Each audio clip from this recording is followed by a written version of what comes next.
काही गरम होते ग. अभी मजा आएगा ना भिड़ो.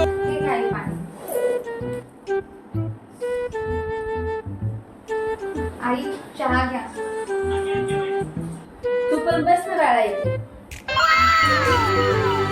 किती करतेस ग सकाळपासून घरासाठी. थोडा आराम पण करत जा.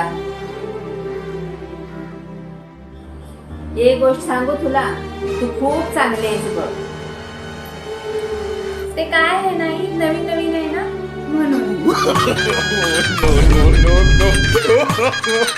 no.